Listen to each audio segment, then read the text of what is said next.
American Dreams. Kaya nga bang abutin? Hello po, si Ofelia po ito, isang immigrant from the land of the Tamaraws in Mindoro, Philippines. Ako po ay isang retired government employee. Nagtrabaho po ako bilang resource assistant sa isang paaralan dito sa California, kung saan ako at ang aking asawa ay naninirahan. Ako din po ay isang proud online business owner. Ang naging daan po para ako maging online business owner ay ang kagustuhan naming mag-asawa na abutin ang aming mga pangarap na hindi pa naaabot mula pa noong kami dumating dito sa Amerika.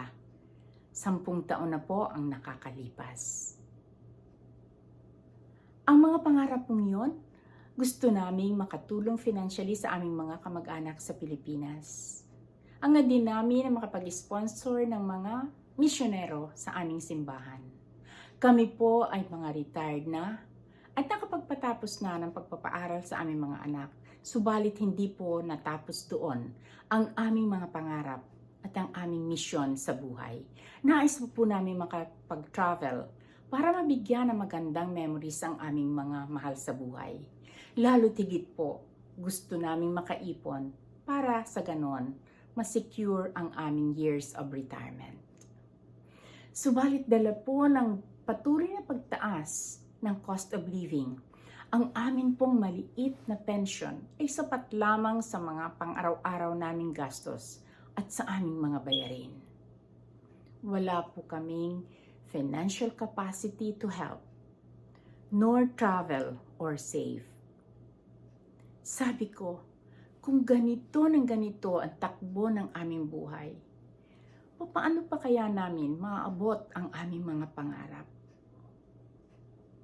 Dito ko po naisip at ipinanalangin na sana kahit ako ay retired na, ay makahanap pa ako ng ekstrang pagkakakitaan to supplement our very limited resources para sa katuparan na rin ng aming mga pangarap.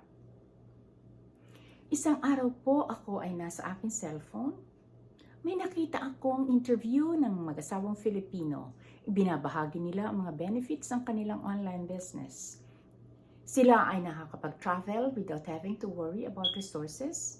Napapadalhan nila ng pinansyal na tulong ang kanilang mga mahal sa buhay sa Pilipinas. Nakakapag-sponsor sila ng 2 misyonero ng kanilang simbahan. At nakakapagtabi pa sila para sa kanilang retirement. Sabi ko, ganyan-ganyan ang aking American dreams. Hindi po ako nagdalawang isip, pinuntahan ko ang kanilang website, isinulat ko ang aking pangalan at ang aking email address at ipinadala nila sa akin ang 90-minute free webinar kung saan natuklasan ko na dito pala sa online business na ito, napakarami ng buhay ang binago. Buhay ng mga ordinaryong tao, ordinaryong immigrants at mga retirees. Kaya't kung nais din ninyong baguhin ang takbo ng inyong buhay, i-click niyo po ang aking website, isulat niyo ang inyong pangalan at ang inyong email address para maipadala ko sa inyo ang libreng webinar kung saan malalaman ninyo ang mga basic information of the business and at the same time, makakapag-desisyon kayo kung ang business ay para sa inyo. Unti-unti na po namin natutupad ang aming mga pangarap. Maraming salamat sa online business na ito. American Dreams. Kayang-kayang abutin.